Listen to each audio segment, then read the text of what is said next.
ఇన్నాళ్ళు టక్కరి టర్కీకి విషం కక్కడం ఒకటే తెలుసు అనుకున్నాను, కానీ ఫస్ట్ టైం తన లైఫ్లో సెన్సిబుల్ మాట మాట్లాడింది. ఇతడి పేరు హకాన్ ఫిదాన్, టర్కీ ఫారిన్ మినిస్టర్ ఇతడు. రీసెంట్గా ఈ ఫిదాన్ చేసినటువంటి కొన్ని కామెంట్స్ వరల్డ్ వైడ్గా చర్చనీయాంశమయ్యాయి. ముఖ్యంగా యూరోప్ దేశాలని గజగజ వణికిస్తున్నాయి. ఇంతకీ అంతలా ఈ ఫిదాన్ ఏం మాట్లాడాడు? సింపుల్గా చెప్పాలంటే తెగేదాకా లాగకూడదు అంటున్నాడు. మీకు ఈ పాటికే అర్థమైందనుకుంటా. యుక్రెయిన్ రష్యా వార్ గురించి ఫిదాన్ ఈ మాటలు చేశాడు. పులిని చూసి నక్క వాతలు పెట్టుకున్నట్టు ఇరాన్ని చూసి కామెడీ బుడ్డోడు ఎగిరెగిరి పడుతున్నాడు. ఇరాన్ ఎలాగైతే మిడిల్ ఈస్ట్ లో డ్రోన్లతో అమెరికాకి చుక్కలు చూపించిందో సేమ్ అలాగే యుక్రెయిన్ రష్యా పైన డ్రోన్ అటాకులు చేస్తోంది. మీరు వినే ఉంటారు, యుద్ధం స్టార్ట్ అయిన ఈ 5 yearsలో first time Ukraine Russia deep ప్రాంతాల్లోకి వెళ్లి డ్రోన్ అటాకులు జరిపింది. రష్యన్ ఆయిల్ రిఫైనరీలు ఒక్కొక్కటి అగ్నికి ఆహుతవుతున్నాయి. అసలే యుద్ధంతో ఆర్థికంగా కుదేలై ఉంది రష్యా. ఇలాంటి సమయంలో ఆయిల్ రిఫైనరీలపైన దాడులు జరిగితే ఆయిల్ గ్యాస్ నిక్షేపాలపైనే డిపెండ్ అయి ఉన్న రష్యా ఇన్కమ్ మొత్తం ఆగిపోతుంది, ఫైనాన్షియల్ గా రోడ్డున పడుతుంది. అలా గనక జరిగితే రష్యా ఊరుకోదు, ఖచ్చితంగా తన బ్రహ్మాస్త్రాలను తీస్తుంది. అదే న్యూక్లియర్ వెపన్స్ తో యుక్రెయిన్ పైన అటాక్ చేస్తుంది. యుక్రెయిన్ అధ్యక్షుడు జెలెన్స్కీ చాలా ప్రమాదమైన ఆట ఆడుతున్నాడని టర్కీ ఫారిన్ మినిస్టర్ ఫిదాన్ అన్నాడు. అంతేకాదు టర్కీ ఫారిన్ మినిస్టర్ ఫిదాన్ రీసెంట్గా రష్యాలో పర్యటించాడు. అక్కడ కొంతమంది మాట్లాడుతుండగా విన్నాడట. రష్యన్ ప్రజలు పుతిన్ పైన మండిపడుతున్నారట. చటాక్గాడు ఎగిరెగిరి అటాకులు చేస్తున్నాడు. ప్రపంచంలోనే అగ్రెసర్గా పేరుగాంచిన పుతిన్ ఎందుకు చేతులు ముడుచుకొని కూర్చున్నాడు? 5 ఏళ్ళు అవుతుంది, ఇంకా ఎందుకు వెయిట్ చేస్తున్నాడు? యుక్రెయిన్ పైన ఇప్పుడు కాకపోతే ఇంకెప్పుడు న్యూక్లియర్ అటాక్ చేస్తాడు అని రష్యన్ ప్రజలు పుతిన్ పైన ఒత్తిడి తీసుకొస్తున్నారట. రీసెంట్గా టర్కీలో నాటో మీటింగ్ జరిగింది. దాని గురించి మనం ప్రత్యేకంగా ఒక వీడియో కూడా మాట్లాడుకున్నాం. ఈ మీటింగ్లో ఈ వెస్టర్న్ ఫ్రెండ్స్తో టర్కీ ఇదే మాట చెప్పిందట. రష్యాలో ఇలా టాక్ నడుస్తుంది, ఏ క్షణంలో అయినా యుక్రెయిన్ పైన న్యూక్లియర్ అటాక్ జరగవచ్చు. రోజు రోజుకి పుతిన్ పైన ఒత్తిడి పెరుగుతూ ఉంది. కాబట్టి బుడ్డోని కొంచెం కంట్రోల్లో పెట్టుకోండి అని టర్కీ వెస్టర్న్ కంట్రీస్కి సజెషన్ ఇచ్చింది. He added that the war could reach an even higher level if left unchecked. ఇప్పుడు గనక యుక్రెయిన్ రష్యా పైన చేస్తున్నటువంటి ఈ చిచ్చుబుడ్డి అటాక్లను ఇమీడియట్గా స్టాప్ చేయకపోతే ఖచ్చితంగా వార్ ఎస్కలేషన్ అవుతుంది. ఆల్రెడీ లాస్ట్ ఫ్యూ వీక్స్లో ఎస్కలేషన్ అయ్యింది. ఇరాన్ వార్ని వదిలిపెట్టి నేను యుక్రెయిన్ వార్ పైన ఒక వీడియో చేస్తున్నానంటేనే వార్ ఎస్కలేషన్ అయ్యిందని అర్థం. ఆల్మోస్ట్ 1 year నుంచి నేను యుక్రెయిన్ వార్ పైన ఒక్క వీడియో కూడా చేయలేదు. వార్ ఖచ్చితంగా ఎస్కలేట్ అయ్యింది. ఎవరు చేశారు? ఈ కామెడీ బుడ్డోడు చేశాడు. టర్కీ మాటల్లో ఎంతవరకు నిజం ఉందని నేను కాస్త రీసెర్చ్ చేశాను. వరల్డ్లోనే top most agency Reuter media సంస్థ దీనిపైన జూన్లోనే వార్న్ చేసింది. రాయిటర్ రిపోర్ట్లో ఏం తెలిపారో ఒకసారి చదువుదాం. Prominent Russian nationalist figures had publicly urged Vladimir Putin to abandon diplomacy with the US and consider more drastic military measures. ఆ మధ్య పుతిన్ ట్రంప్తో చర్చల్లో పాల్గొన్నాడు కదా. ఆ చటాక్గాడి కోసం అమెరికాతో ఏంటి చర్చలు? అమెరికా యూరోప్లో సపోర్ట్ చేస్తున్నాయి కాబట్టే కదా ఈ చటాక్గాడు ఎగిరెగిరి పడుతున్నాడు. అలాంటి అమెరికా మీడియేషన్ చేస్తా అంటే మీరెలా నమ్ముతున్నారు? అమెరికా నంబర్ 1 గుంటెనక్క దేశం, దాన్ని ఎప్పటికీ కూడా నమ్మడానికి వీల్లేదు. కాబట్టి ఈ చర్చలు విడిచలు ఇవన్నింటినీ పక్కకు పెట్టి యుక్రెయిన్ ఎలా దారికి తీసుకురావాలి, దానిపైన అటాక్స్ ఎలా పెంచాలి, దీనిపైన మీరు ఆలోచించండి. అవసరమైతే ఒక న్యూక్లియర్ బాంబ్ పడేయండి. ఏదైతే అదయింది చూసుకుందాం. యుద్ధం ప్రారంభమైన కొన్నేళ్ల వరకు కూడా యుక్రెయిన్ రష్యా పైన లాంగ్ రేంజ్ మిసైల్స్ ప్రయోగించలేదు. ఎక్కడ రష్యా న్యూక్లియర్ వెపన్స్ ప్రయోగిస్తుందో అని భయపడింది. కానీ తర్వాత జెలెన్స్కీ బరితెగించాడు. యుక్రెయిన్ ప్రజల ప్రాణాలని గాలికి వదిలేశాడు. రష్యా పైన లాంగ్ రేంజ్ మిసైల్స్తో దాడి చేయడం మొదలుపెట్టాడు. సరిగ్గా ఆ సమయంలో రష్యన్ నేషనలిస్ట్ పెద్దలు పుతిన్ని కలిసి ఇలా ఒత్తిడి తీసుకొచ్చారు.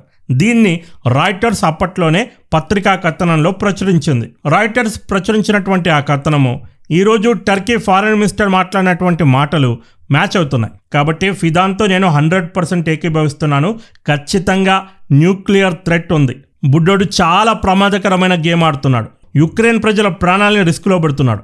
ఇంతకీ ఫిదాన్ ఇప్పుడు దీని గురించి ఎందుకు మాట్లాడుతున్నాడు? నిన్నటి రోజు యుక్రెయిన్ రష్యా పైన చేసినటువంటి అతిపెద్ద అటాక్ గురించి మీరు వినే ఉంటారు.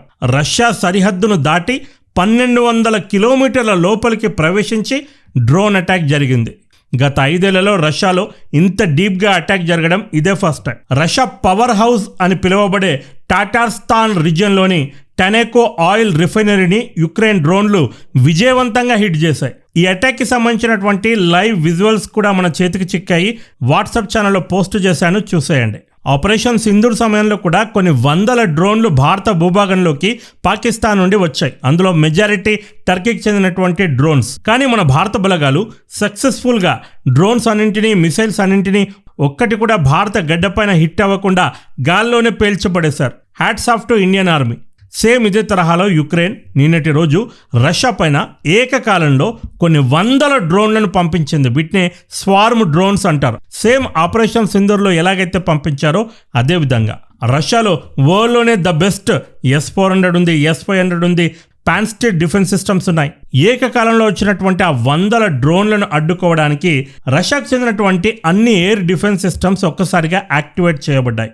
రష్యన్ డిఫెన్స్ సిస్టమ్ ఏకకాలంలో కొన్ని వందల మిసైళ్లను సంధించాయి. ఆల్మోస్ట్ యుక్రెయిన్ నుండి వచ్చినటువంటి 456 డ్రోన్లను అక్కడికక్కడే డిస్మాంటిల్ చేశామని రష్యన్ ఆర్మీ ప్రకటించింది. అయితే ఇక్కడ యుక్రెయిన్ తెలివిగా మైండ్ గేమ్ ఆడింది. యుక్రెయిన్ వందలాది డ్రోన్లను ఒకేసారి పంపించింది అన్నాను కదా. వీటిలో చాలా వరకు కూడా చీప్ డ్రోన్లు. అంటే ఇవి చూడ్డానికి మిలిటరీ డ్రోన్ల లాగానే ఉంటాయి, కానీ వీటిలో ఎలాంటి బాంబులు ఉండవు, ఎలాంటి టెక్నాలజీ ఉండదు. కనిపించడానికి ఒకే రకంగా ఉన్నటువంటి చీప్ డికాయ్ డ్రోన్స్ అంటారు వీటిని.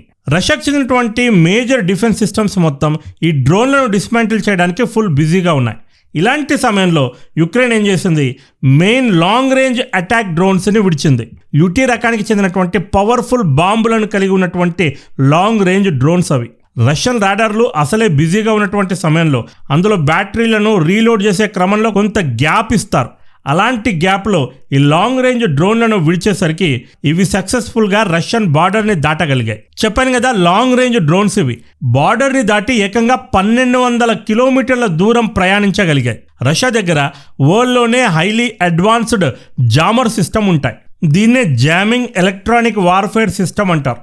సాధారణంగా డ్రోన్లలో GPS సిస్టమ్తో టార్గెట్ని ఫిక్స్ చేస్తారు. టార్గెట్ని ఆల్రెడీ ఫిక్స్ చేశారు కాబట్టి టార్గెట్ దగ్గరికి వెళ్ళగానే డ్రోన్లు అటాక్ చేస్తాయి. కానీ రష్యా దగ్గర ప్రపంచంలోనే హైలీ అడ్వాన్స్డ్ జామర్స్ ఉండడంతో డ్రోన్లో ఉన్నటువంటి ఆ GPS సిస్టమ్ ద్వారా ఆ డ్రోన్స్ని జామ్ చేసి పడేస్తుంది. మరలాంటప్పుడు ఆ డ్రోన్ 1200 కిలోమీటర్లు ఎలా ప్రయాణించగలిగింది అంటే అసలు ఆ డ్రోన్లో GPS సిస్టమే లేదు. అదేంటి, GPS సిస్టమ్ లేకుండా సక్సెస్ఫుల్గా టార్గెట్ని ఎలా హిట్ చేసింది? దీనికి సమాధానం AI కెమెరా నావిగేషన్. అంటే ఆ డ్రోన్ GPS మీద ఆధారపడకుండా భూమి యొక్క సర్ఫేస్ ఫోటోలను స్కాన్ చేసుకుంటూ రాడార్లకు చిక్కకుండా భూమికి దగ్గరగా అత్యంత కింది నుంచి లో ఆల్టిట్యూడ్లో ఎగురుతూ టార్గెట్ని రీచ్ అయ్యింది. గేమ్ ప్లాన్ ఎంత పక్కాగా చేశారో చూడండి. ఈ అటాక్ గురించి ఇంత టెక్నికల్ డీటెయిల్స్ తెలుగులోనే కాదు హిందీలో కూడా లేవు, కాబట్టి వీడియోను లైక్ చేయండి. అలా ఈ డ్రోన్ 1200 కిలోమీటర్లు దాటి తన టార్గెట్ అయినటువంటి టెనాకో ఆయిల్ రిఫైనరీ రాగానే రిఫైనరీ పైన బాంబులతో అటాక్ చేసింది. ఈ అటాక్ జరిపే ముందర డ్రోన్ లాస్ట్ విజువల్స్ కూడా మన చేతికి చిక్కాయి, వాట్సాప్ ఛానల్లో పెట్టాను. ఇక్కడ ఒక ఇంట్రెస్టింగ్ పాయింట్ మీరు నోటీస్ చేశారనుకుంటా. యుక్రెయిన్ రష్యా మిలిటరీ క్యాంప్స్ కంటే ఆయిల్ అండ్ ఎనర్జీ ప్లాంట్స్ మీదే ఎక్కువగా ఫోకస్ చేస్తుంది. ఎందుకంటే మిలిటరీ క్యాంప్స్ పైన అటాక్ చేయడం అంత ఈజీ కాదు. ఈ రిఫైనరీ ఎనర్జీ ప్లాంట్స్ దగ్గర కాస్త భద్రత తక్కువగా ఉంటుంది కాబట్టి అటాక్ చేయడం ఈజీ. ఎలాగోలాగా డ్రోన్లను బార్డర్ దాటిస్తే చాలు. రిఫైనరీస్ పైన ఎందుకు ప్రధానంగా టార్గెట్ చేసింది అంటే సింపుల్, ఏ దేశానికైనా యుద్ధం చేయాలంటే డబ్బులు కావాలి. రష్యాకి వార్ చేయడానికి మెయిన్ ఫండింగ్ ఎక్కడి నుంచి వస్తుంది? ఆయిల్ అండ్ గ్యాస్ ఎక్స్పోర్ట్స్ నుంచి. రష్యన్ ఎకానమీకి ఆయిల్ అండ్ గ్యాసే బ్యాక్ బోన్. యుక్రెయిన్ ఆలోచన ఏంటంటే రష్యా ఆయిల్ రిఫైనరీస్ని డ్యామేజ్ చేస్తే వాళ్ళ పెట్రోల్ మరియు డీజిల్ ప్రొడక్షన్ తగ్గిపోతుంది. ప్రొడక్షన్ తగ్గితే గ్లోబల్ మార్కెట్లో అమ్మకాలు తగ్గి వార్ చేయడానికి రష్యా దగ్గర డబ్బులు ఉండవు. రష్యా లోకల్ మార్కెట్లో కూడా ఫ్యూల్ షార్టేజ్ వచ్చి రష్యన్ సిటిజన్స్కి గవర్నమెంట్ మీద ప్రెషర్ పెరుగుతుంది. రష్యాలో కూడా జనాలు ఉంటారు, వాళ్ళు కూడా బైకులు కార్లు నడుపుతారు. మరి ఆ బైకులు కార్లలో కూడా పెట్రోల్ డీజిల్ కావాలి. ప్రపంచానికే క్రూడ్ ఆయిల్ సప్లై చేసే రష్యా దగ్గర పెట్రోల్ డీజిల్ కొరత ఎందుకుందో ఇప్పుడు అర్థమవుతుంది కదా. రష్యా దగ్గర టన్నుల కొద్ది క్రూడ్ ఆయిల్ ఉంది, దాని స్టోరేజ్ సెంటర్స్లో ఉంది, అట్ ద సేమ్ టైం భూగర్భంలో నిక్షేపాల రూపంలో కూడా ఉంది. కాబట్టి రష్యా దగ్గర క్రూడ్ ఆయిల్ కొరత లేదు. కానీ ఆ క్రూడ్ ఆయిల్ని పెట్రోల్ డీజిల్గా మార్చాలంటే ఈ రిఫైనరీల అవసరం ఉంటుంది. అలాంటి రిఫైనరీస్ పైన యుక్రెయిన్ దాడులు చేస్తుంది. అందుకే ఈ మధ్య రష్యా పెద్ద మొత్తంలో ఈ క్రూడ్ ఆయిల్ని భారత్కి సప్లై చేస్తుంది.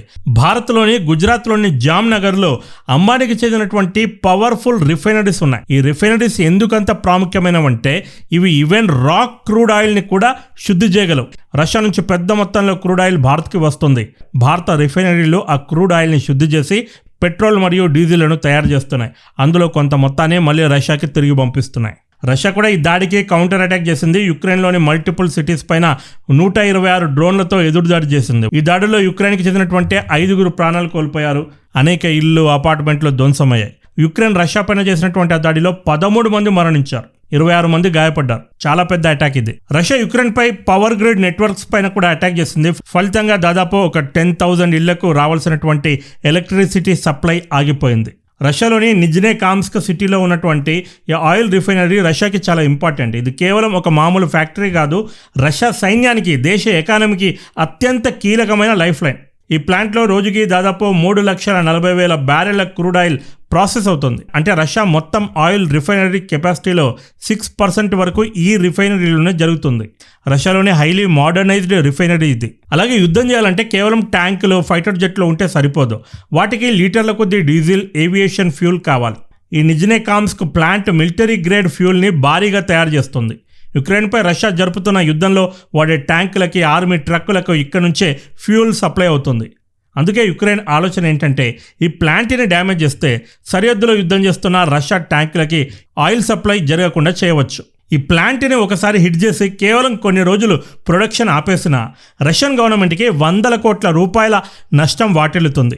వార్ ఎస్కలేట్ అవుతే భారత్కి కూడా థ్రెట్ ఉంది. ఈ రీసెంట్గానే యుక్రెయిన్ ఇరాన్ నుంచి రష్యా వెళ్ళేటువంటి ఒక షిప్ పైన దాడి చేసింది. అప్పట్లో చాలా పెద్ద కాంట్రవర్సరీ అయింది. అందుకే రష్యా సముద్ర మార్గాన్ని కాదని ఇరాన్ మీదుగా ఒక రైల్వే ట్రాక్ డెవలప్ చేయాలని ఆలోచిస్తుంది. దీని గురించి తర్వాత మాట్లాడుకుందాం. ఒకవేళ రష్యా నుంచి భారత్కి వచ్చే షిప్ల పైన యుక్రెయిన్ కనుక అటాక్ చేస్తే వార్ మరింత ఎస్కలేట్ అవుతుంది. కానీ యుక్రెయిన్కి, భారత్కి కూడా మంచి సంబంధాలే ఉన్నాయి. కాబట్టి ఫ్యూచర్లో చెప్పలేం, కానీ ఇప్పట్లో అంత పెద్ద తప్పు చేస్తుందని నేనైతే అనుకోవట్లేదు. ఒకవేళ చేసినా ఆశ్చర్యపోనక్కర్లేదు. కాబట్టి రష్యా ఇప్పటి నుంచే ఆల్టర్నేటివ్ రూట్స్ వెతుక్కుంటుంది. అందులో భాగంగానే ఈ రైల్వే లైన్ ప్రాజెక్టు గురించి రీసెంట్గా చర్చించడం జరిగింది. అదేవిధంగా రష్యాలో ఉన్నటువంటి ఆయిల్ పోర్ట్లపైన, రిఫైనరీలపైన యుక్రెయిన్ అదే పనిగా అటాకులు చేస్తూ ఉంది. భారత్కి చెందినటువంటి అనేక షిప్పులు సముద్రంలో ప్రయాణిస్తున్నాయి. ఆయిల్ని ఎక్కించుకోవాలంటే ఎక్కడ ఎక్కించుకుంటారు? పోర్ట్ల దగ్గరనే కదా. భారత నౌకలు మరి రష్యన్ పోర్ట్స్ దగ్గర ఉన్నప్పుడు ఏదైనా పెద్ద దాడి జరిగితే అందులో మన షిప్స్ కూడా అగ్నికి ఆహుతయ్యే ప్రమాదాలు పుష్కలంగా ఉన్నాయి. అయితే భారత నౌకలు కేవలం భారత ఫ్లాగ్ తోటే ప్రయాణించవండి. చాలా వరకు కూడా షాడో షిప్స్, ముఖ్యంగా ఈ భారత్ రష్యాల మధ్య ఏదైతే ఆయిల్ సప్లై జరుగుతుందో ఇదంతా కూడా షాడో షిప్స్లో ఎక్కువగా జరుగుతుంది. అంటే ఇతర దేశాల జెండా ఉంటుంది. జెండాలు వేరే దేశాలు అయినప్పటికీ అవి మన షిప్సే. అందులో పనిచేసే వాళ్ళందరూ మన భారతీయులే ఉంటారు.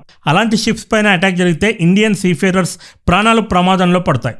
ఎటు చూసినా కానీ వార్ కనుక ఎస్కలేట్ అయితే ఖచ్చితంగా ఇబ్బందులు ఎదురవుతాయి. అటు రష్యాకు ఇబ్బందులు ఎదురవుతాయి, రష్యన్ ఆయిల్ పైన డిపెండ్ అయి ఉన్నటువంటి భారత్కి కూడా ఇబ్బందులు ఎదురవుతాయి. ఒకవేళ రష్యా నుంచి ఆయిల్ సప్లై కనుక ఆగిపోతే వేరే దేశాల నుంచి మనం ఆయిల్ తెచ్చుకోవాల్సి ఉంటుంది. అప్పుడు ఆల్మోస్ట్ మనం డబుల్ రేట్ పే చేయాల్సి ఉంటుంది. ఆయిల్ని ఎక్కువ రేటుకు తెచ్చుకుంటే ఇక్కడ పెట్రోల్ మరియు డీజిల్ రేట్లు కూడా పెరుగుతాయి. అసలే ఇరాన్ వార్తో ప్రపంచం మొత్తం తలలు పట్టుకుంటుంటే బుడ్డోడు మళ్ళీ కొత్త పెంట పడుతున్నాడు. అందుకే టర్కీ ఫారెన్ మినిస్టర్ బుజ్జి నువ్వు తప్పు చేస్తున్నావని వార్న్ చేశాడు. దీనిపైన మీ అభిప్రాయాన్ని కూడా కింద కామెంట్లో తెలుపగలరు. ఇదే వీడియో మరో వీడియోతో మళ్ళీ కలుద్దాం. This is Prashant signing off. Bye bye and take care. జై హింద్. వందే మాతరం.